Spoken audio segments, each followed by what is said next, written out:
وقل لهما قولا كريما وقال عليه الصلاة والسلام هما جنتك ونارك أو كما قال عليه السلام.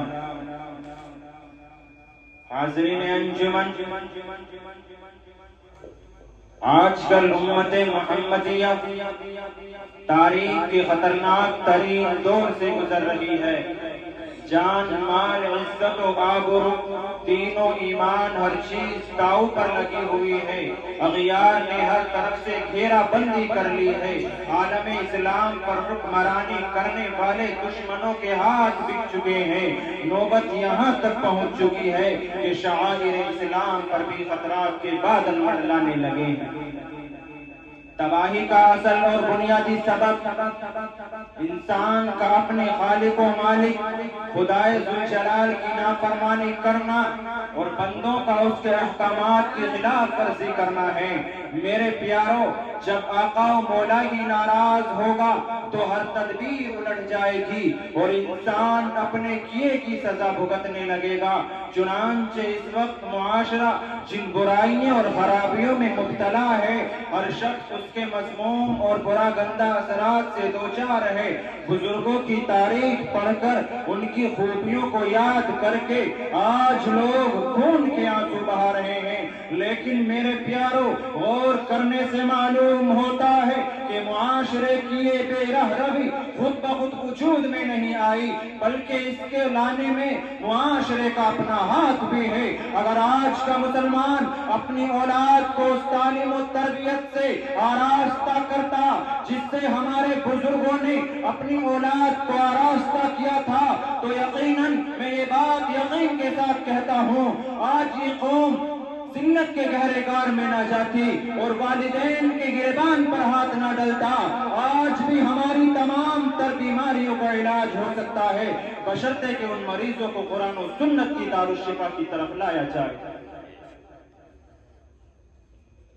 حاضرین انجمن، آپ حضرات کے سامنے قرآن پاک کی ایک آیت تلاوت کی ہے جس میں اللہ رب العزت نے معاشرے کے ان بیماریوں کا علاج بتلایا ہے اور ایسا کامیاب نسخہ بیان کیا ہے. وہ نسخہ کیا ہے؟ وہ نسخہ یہ ہے، قرآن کہتا ہے وَقَضَىٰ رَبُّكَ أَلَّا تَعْبُدُوا إِلَّا إِيَّاهُ وَبِالْوَالِدَيْنِ إِحْسَانًا. لوگوں، اللہ کی عبادت کرو اور والدین کے ساتھ حسن سلوک کرو. اور آگے فرمایا، قرآن کہتا ہے إِمَّا يَبْلُغَنَّ عِندَكَ الْكِبَرَ أَحَدُهُمَا أَوْ كِلَاهُمَا فَلَا تَقُل لَّهُمَا أُفٍّ وَلَا تَنْهَرْهُمَا وَقُل لَّهُمَا قَوْلًا كَرِيمًا.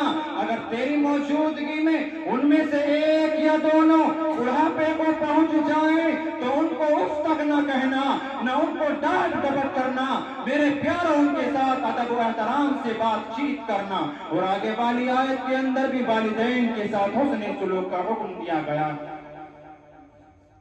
حاضرین انجمن، امام فخر الدین رازی نے تفسیر کبیر میں سوال اٹھایا ہے کہ کیا وجہ ہے کہ اللہ کی عبادت کے ساتھ ساتھ فوراً والدین کے ساتھ حسن سلوک کا حکم دیا گیا ہے. اس کی وجہ کیا ہے؟ اس کی وجہ یہ ہے، پھر امام صاحب جواب میں تحریر فرماتے ہیں کہ اس کی وجہ یہ ہے کہ اللہ تعالیٰ بندوں کے وجود میں مؤثر حقیقی ہے اور والدین مؤثر ظاہری ہے. دوسرا یہ کہ اللہ تعالیٰ جو انعام و احسان اپنے بندوں پر کرتا ہے اس کا عوض نہیں چاہتا. تقریباً یہی حال والدین کا بھی ہے کہ والدین اپنے اولاد کے ساتھ جو نفع بخش تصرف کرتے ہیں اس میں بے غرض رہتے ہیں.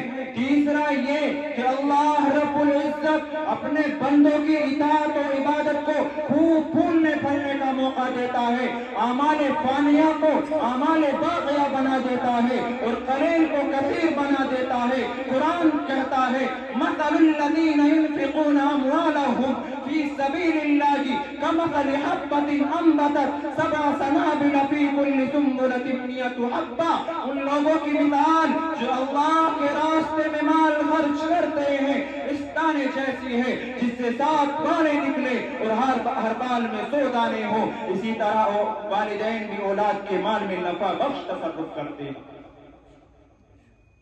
حاضرین انجمن، میرے دل پر شدید تقاضا ہے، اس لیے کہہ دیتا ہوں اور اس کو اپنی دل کی تختی پر لکھ لینا، یہ ایک آزمودہ اور اٹل حقیقت ہے۔ میں نے اس کے خلاف ہوتے ہوئے نہیں دیکھا کہ اللہ رب العزت حلیم و بردار ہے، بہت سے گناہوں کو تو یوں ہی چھوڑ دیتا ہے اور بہت سے گناہوں کی سزا عالم آخرت کے لیے موقوف کر دیتا ہے۔ لیکن میرے پیارو، یاد رکھنا والدین کی نافرمانی ایک ایسا گناہ ہے کہ جس کی سزا دنیا میں بھی دی جائے گی اور کل قیامت کے دن بھی دی جائے گی۔ میں نے کسی کو نہیں دیکھا کہ اس نے والدین کے ساتھ بدسلوکی کی ہو اور وہ دنیا سے عزت و عظمت کے ساتھ رخصت ہو چکا ہو۔ ہر طرح کی مصیبتیں جھیل کر وہ دنیا سے جاتا ہے۔ میرے پیارو، یہ کس قدر بے وفائی، احسان فراموشی اور سنگ دلی کی بات ہے۔